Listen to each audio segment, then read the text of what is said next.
নমস্কার,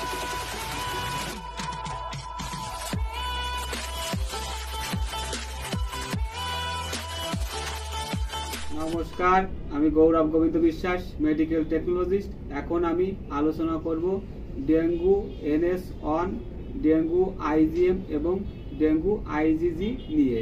ডেঙ্গু জ্বর কি তা জেনে নেব।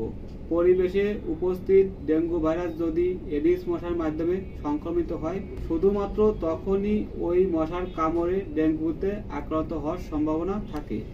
স্ত্রী এডিস মশা ডেঙ্গু ভাইরাসের বাহক হিসেবে কাজ করে। সংক্রমিত ব্যক্তি থেকে সুস্থ ব্যক্তিতে এরা এই ভাইরাস ছড়াতে থাকে। ডেঙ্গু জ্বরের লক্ষণ বোঝার উপায়: জ্বর 102 থেকে 105 ডিগ্রি ফারেনহাইট পর্যন্ত হতে পারে।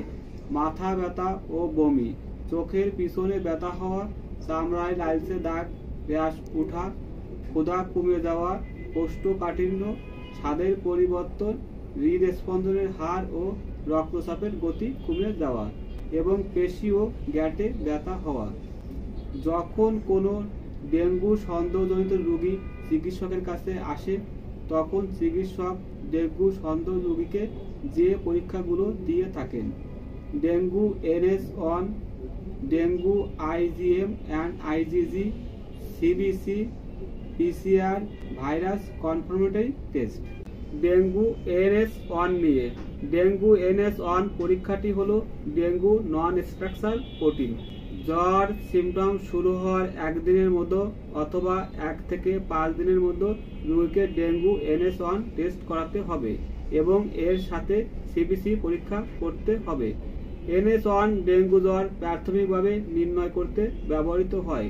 পরীক্ষাটি রক্তে ডেঙ্গু NS1 অ্যান্টিজেনের উপস্থিতি শনাক্ত করে। ডেঙ্গু জ্বরে আক্রান্ত হলে রোগীর রক্তে NS1 অ্যান্টিজেন ধরা পড়ে।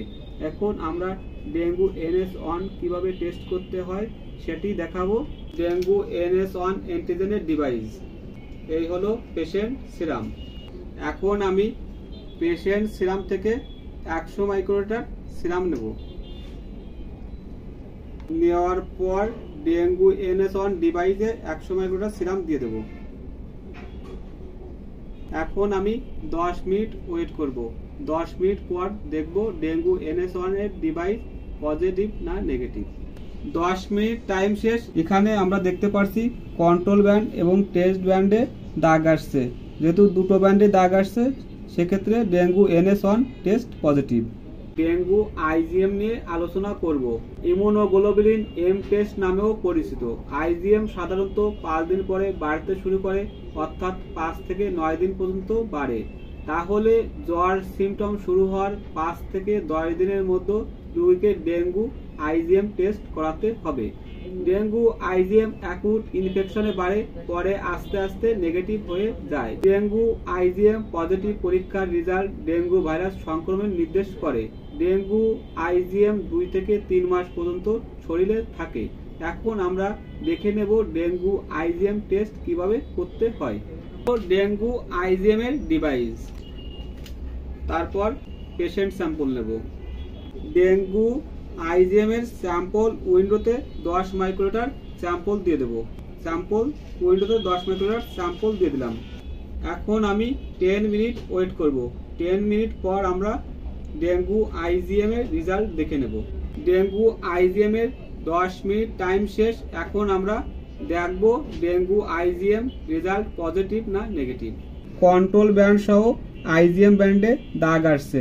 যেহেতু কন্ট্রোল ব্যান্ড এবং ডেঙ্গু IgM ব্যান্ডে দাগ আসছে, সেহেতু IgM পজিটিভ। ডেঙ্গু IgG নিয়ে আলোচনা করব। ইমিউনোগ্লোবুলিন G টেস্ট নামেও পরিচিত। IG সাধারণত 10 দিন পরে বাড়তে শুরু করে। জ্বর সিমটম শুরু হওয়ার 10 থেকে 14 দিনের মধ্যে রোগীকে ডেঙ্গু IgG টেস্ট করাতে হবে। এটি প্রধানত ক্রনিক ইনফেকশনে বাড়ে, এমনকি এটা শরীরে থেকে যেতে পারে। তার মানে পরবর্তীতে আবার পরীক্ষা করালেও ডেঙ্গু IgG পজিটিভ আসতে পারে। এখন আমি আপনাদেরকে দেখাবো ডেঙ্গু IgG টেস্ট কিভাবে করতে হয়। Dengue IgG device, patient sample. Patient sample 10 microlitre নেব। 10 মাইক্রোলিটার স্যাম্পল নেওয়ার পর স্যাম্পল উইন্ডোতে 10 মাইক্রোলিটার স্যাম্পল দিয়ে দেবো। 3 ড্রপ ডেঙ্গুর আইজিজির বাফার দেব। এখন আমি 10 মিনিট ওয়েট করব। 10 মিনিট টাইম শেষ। এখন আমরা দেখে নেব ডেঙ্গু আইজিজি এর রেজাল্ট পজিটিভ কিনা। কন্ট্রোল ব্যান্ড ও আইজিজি ব্যান্ডে দাগ আসছে, সেহেতু ডেঙ্গু আইজিজি পজিটিভ। এখন আমরা ডেঙ্গু পরীক্ষার জটিলতাগুলো জেনে নেব। যেখানে সুই ঢুকানো হয় সেখানে ক্ষত তৈরি হয় এবং অত্যাধিক রক্তপাত ও হেমাটোমা ফর্মেশন হতে পারে। এখন আমরা জেনে নেব ডেঙ্গু NS1, ডেঙ্গু IgM এবং ডেঙ্গু IgG ভাইরাসের যে কোনো একটি ভাইরাস পজিটিভ হলে ডিবিসি রিপোর্ট কেমন হয়। টোটাল WBC কাউন্ট শরীর থেকে কমে যেতে থাকে, মনোসাইট বৃদ্ধি পায়, হেমাটোক্রিট বা প্যাক সেল ভলিউম এর পরিমাণ বৃদ্ধি পায়, টোটাল প্ল্যাটলেট কাউন্ট কমে যায়।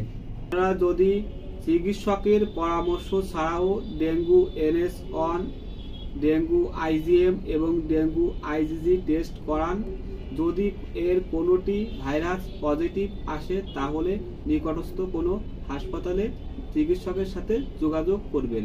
আর আমার এই ভিডিওটি যদি ভালো লেগে থাকে তাহলে লাইক, কমেন্ট, শেয়ার এবং সাবস্ক্রাইব করবেন।